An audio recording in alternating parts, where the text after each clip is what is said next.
कालू कौवे और अपनी सास सुंदरी कवि के साथ रहती थी। शादी के कई साल बीत जाने के बाद भी टोनी चिड़िया माँ नहीं बन सकी थी, जिसकी वजह से उसकी सास सुंदरी कवि बात बात पर ताने दिया करती थी। अरे हो बहू, आसपास के सभी पड़ोसियों की बहुएं माँ बन चुकी हैं। एक तुम ही हो जो अभी तक बाँझ हो बाँझ।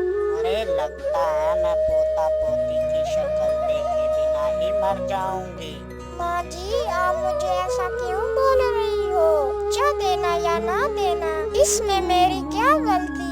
अगर वो चाहेंगे तो मैं जल्द माँ बन जाऊंगी। करमजली नासपटी कहीं की, अब तेरी इतनी हिम्मत तू मेरी माँ से जबान लड़ाएगी। माँ तुम चिंता मत करो, मैं कल ही तुम्हारे लिए एक नई बहू लाऊंगा। अरे माँ मैं दूसरी शादी कर लूंगा और फिर देखना वो तुम्हारी सारी इच्छा पूरी करेगी और तुम्हें पोता भी देगी। अरे कालू जी, आप ये कैसी बातें कर रहे हो? मेरे होते हुए आप दूसरी शादी करोगे? कालू जी, मैं फिर कहाँ जाऊंगी?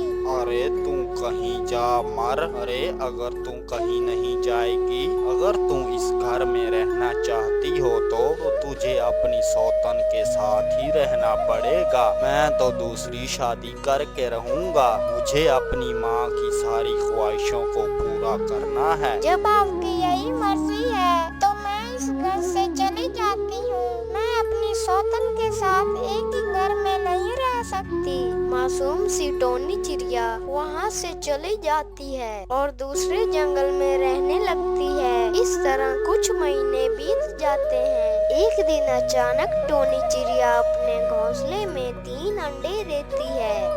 हे भगवान, ये तेरी कैसी लीला है? खैर कोई बात नहीं, मैं अपने बच्चों को माता और पिता दोनों का प्यार दूंगी और उन्हें लाड प्यार से पालूंगी। कुछ महीने बाद उन अंडों से 3 छोटी छोटी चिड़ियाएं बाहर निकलती हैं, जिन्हें देखकर टोनी चिड़िया बहुत खुश होती है। मेरी प्यारी बच्चियों, आपका इस दुनिया में स्वागत है। देखना मैं आपको बहुत प्यार दूंगी। धीरे धीरे समय पंख लगाकर गुजरने लगता है।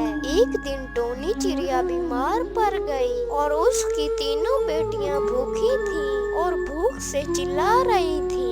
मम्मा मम्मा, हमें बहुत जोरों की भूख लगी है। मम्मा, हमें कुछ खाने को दो ना। लगता है बच्चों, मेरी तबीयत बिगड़ गई है। मुझे जुकाम और खांसी हो गई है। पर आप लोग चिंता मत करो, आपकी मम्मा पड़ोसन से कुछ खाने को मांग कर लाती है। बीमारी की हालत में टोनी चिड़िया अपनी बेटियों के लिए खाना मांगने के लिए अपनी पड़ोसन हरी तोती के पास जाती है। अरे आओ आओ टुनटुनी बहन, और बताओ, ऐसे मालकिन कह रही थी कि तुम 2 दिनों से उनके घर पर काम करने नहीं गई हो। पूछ रही थी कब तक आओगी और फिर अचानक मेरे घर पर कैसे? क्या बात है टोनी बहन? अरे तोती बहन, वो मेरी थोड़ी तबीयत बिगड़ गई है। आप मालकिन से कहना मैं 2 दिनों के बाद उनके घर पर काम करने आऊंगी। वैसे हरी तोती बहन, अगर आपके पास कुछ खाने को हो तो मुझे दो ना। मेरी बेटियों को बहुत जोरों की भूख लगी है और मेरे घर का सारा राशन खत्म हो गया है। हाँ हाँ टुनटुनी बहन, यूँ नहीं, मैं पड़ोसी बनकर तुम्हारे काम नहीं आऊंगी तो पड़ोसी होने का क्या फायदा? ये लो, मेरे पति ने कल कुछ भुट्टे लाए थे और ये लो तुम भी रख लो। और हाँ, अपनी बेटियों को खिला देना, बहुत भूखी होंगी बच्चियाँ। आपका बहुत शुक्रिया हरी तोती बहन, आपने मेरी ऐसी हालत में मदद की। मैं आपका ये एहसान कभी नहीं भूलूंगी। अच्छा, मैं अब चलती हूँ। ऐसा कहकर टोनी चिड़िया भुट्टे लेकर अपनी बच्चियों के पास आ जाती है और उन्हें भुट्टे खाने को देती है। बच्चियाँ बहुत ज्यादा भूखी थी, वो भुट्टों पर टूट पड़ी। उसको खाने के बाद उसकी छोटी बेटी मम्मा से कहती है, मम्मा मम्मा, ये भुट्टे तो खाने में बहुत स्वादिष्ट थे। मम्मा मम्मा, आप भी इन भुट्टों की खेती क्यों नहीं करती? खेती करोगी तो हमें खाने के लिए मांगना नहीं पड़ेगा और आपको भी दूसरों के घर में झाड़ू पोछा करने का काम भी नहीं करना पड़ेगा। मम्मा, हम इन भुट्टों को बेचकर पैसे भी कमा सकते हैं। एक तो तुम ठीक रही हो मेरी छोटी गुड़िया, पर हमारे पास खेती लायक उतनी जमीन नहीं है जिस पर हम भुट्टों की खेती कर सके। अरे मम्मा, आप भूल गई, आपकी दोस्त चील मौसी है ना, उन्होंने कहा था खेती की देखभाल करना। आप उस पर खेती करो ना मम्मा, इस तरह खेत की देखभाल भी हो जाएगी और आप भुट्टों की खेती भी कर पाओगी। अरे हाँ, ये तो मैं भूल ही गई थी। अच्छा हुआ बिटिया, तुमने याद दिला दिया।